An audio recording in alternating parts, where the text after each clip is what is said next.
...2015, I had to shift as an entrepreneur because streetwear was kind of dying. It was really dead. From the Karmaloop days, if you remember Karmaloop, is that they took all of the streetwear brands and they discounted them heavy. They were getting discounted price and they were shipping everybody for free. And you heard the catastrophe that happened, and we would ask that for 3 years, like, how is this person staying in business? There's no way he can stay in business.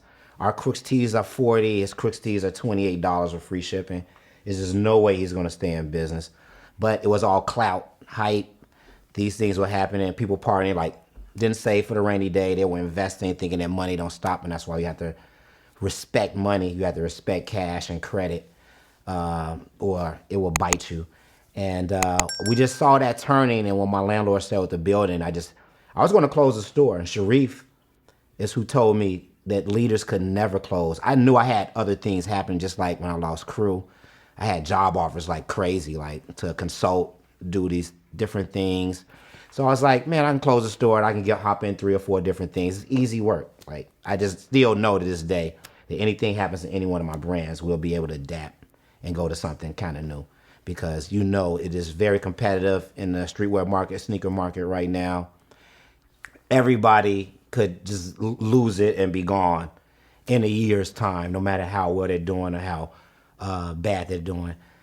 We just saw this change in this, so I knew that Vic and Ty they have maximized their potential and being in the retail aspect, and I wanted them to kind of get corporate jobs, so I told them to go do their own thing, and then I brought Diego back and brought Austin in and made Tone the manager, and we kind of adapted for a minute, and then I knew that I had to leave. Like, River North was really changing. If you go to River North now, you see how it's totally changed, and how I knew I would be paying $18,000 a month in rent opposed to the $6,000 that I was paying.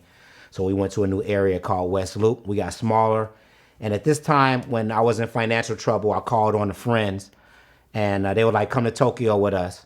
We're going to Tokyo for Fashion Week. Ronnie Fag had a pop-up with Puma at one of the best Japanese stores. I forgot the name. Pogi runs it. I forgot the name of the store. It's so long ago. And it inspired me, these small little boutiques, 250 square feet, 300 square feet, and they were just amazingly built out. And they had storage and stock, and how they were efficient and run their business while they could still do $1 million or $500,000 in 300, 200 square feet of business. So I came back, and then we went to West Loop, and we just started all over again. At that time, I had to drop the Jordan brand. Remember, I had Jordan, I had Nike Sportswear. I had to make the toughest decision in dropping the Jordan brand to focus on sportswear, the Air Force One Max business, because we were getting a little smaller. And they hold that against me to this day right now, is that as we grow, we want that brand back, and we've seen it transcend into the best. But at that time, I really feel I made the right decision to just focus on 4 or 5 brands and to maximize our profits, our turns. I don't know if you know what I'm talking about. This is retail talk, because, well, we were really in the retail business, and we really run our business totally every day, every week, every month. Our accountant knows our numbers. We pay sales tax. We pay sales tax every month. We give hundreds of thousands of dollars to the city of Chicago. That's why zoos are free and different things, because of retailers like us. But we just knew what we had to do at that time, and then at that time I can get smaller, limit my staff, have 1 or 2 people in the store, do different things, invest in different things. We invested in the restaurant business. We knew in Bronzeville that they needed food, so I worked with Dr. Bernard Lloyd at Urban Juncture, and he had Boxville, so I was a creative partner with Boxville. They went from 1 container to 16 right now, and Boxville is the place where smaller independents can go and have $2,000 in their account and really operate, manage, run, and build up their profit and loss statements, their marketing, their customer base, so that if they want a brick and mortar, they can go to that brick and mortar 5 years from now, 3 years from now.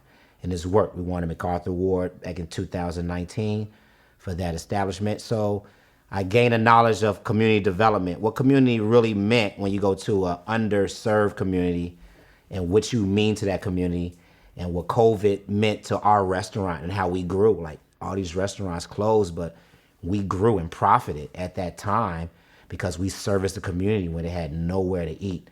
So we took all of these spurts of when things get high or low and had the money from saving from a rainy day to invest in something else to pivot us into a whole nother industry that now we have both assets working back and forth with each other.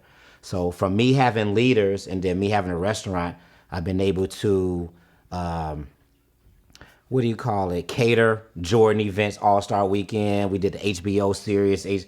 So we've been really doing well on that. And I was able to buy property in the Bronzeville area, Inglewood area, just from being a part of a community development objective in Urban Juncture in Bronzeville from working with somebody who has bought property in that community. And it was just like the same thing with the restaurant. I interned for him and I interned for Chef Didier Duran from Cyranos because, again, all my black friends who had restaurants, I said, let me intern, let me help you. And they thought I was joking. It's like, bro, you just got back from Paris. Like, what are you talking about? Stop it. But my other color brothers was like, yo, I need your help. Come in and work. And I learned the restaurant business. So I put the work in also. I worked for free for 6 months in a restaurant. I worked for free for 2 years at a community development center to learn all of this stuff. And now everything's coming back to me. That's why I pivoted. For those that don't know what Sharif Williams is, he's the biggest asshole jerk Hyde Parkin in the world, but we love him. And he's the one who told me I can never close Leaders.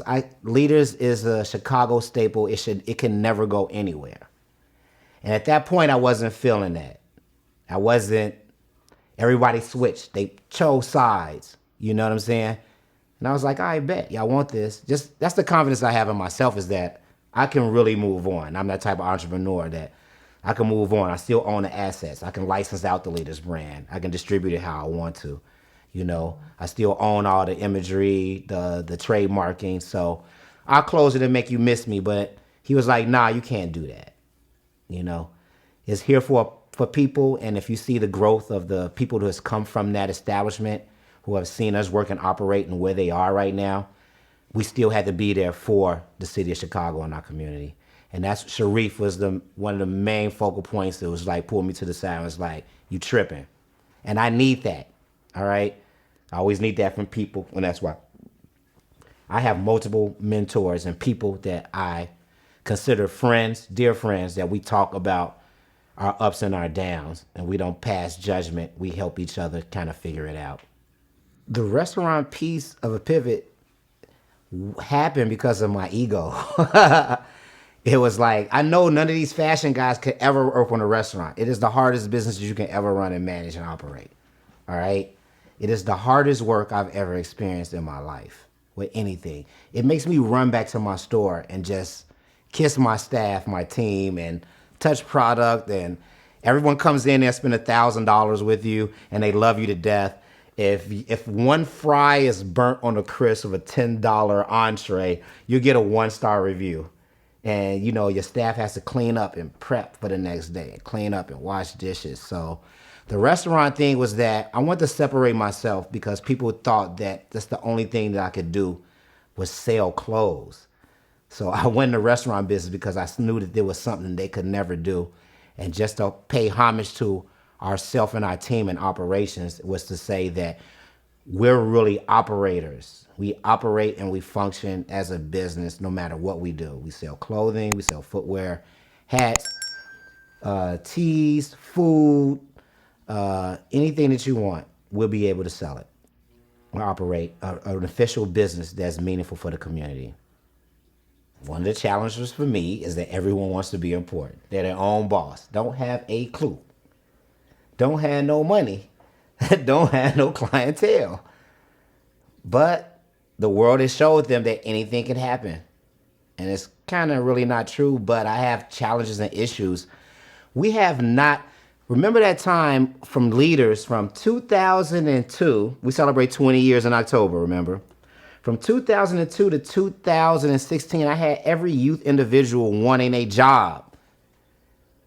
It's crickets right now. They all had their own brand with t-shirts under their bed that they make $20 from in a month, $30.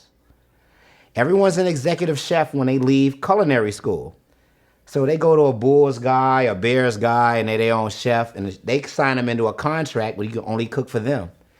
What are they learning? What are they doing? How do you get clientele from that? I have to worry about these things. Like, I travel the world. I went to Africa, and I'm writing policy so that I can hire people from other countries to come here to work. Because Americans don't want to work. They're all the shit. And it's okay. That's cool. But what have you done to gain these resources? No one wants to work to gain resources, to learn the business aspect of it. They just think they're going to open up and get this investor or get this finance and just open up and everything is going to fucking be great. That's the challenges that we go through right now. It's just not about the brand or the food that we cooking. It's just about, you can't find no team to come, be a part of the community. But Black Lives Matter, we're part of the community. We're doing this shit for the community and nobody's really working in the community. Name me some people except the nonprofits.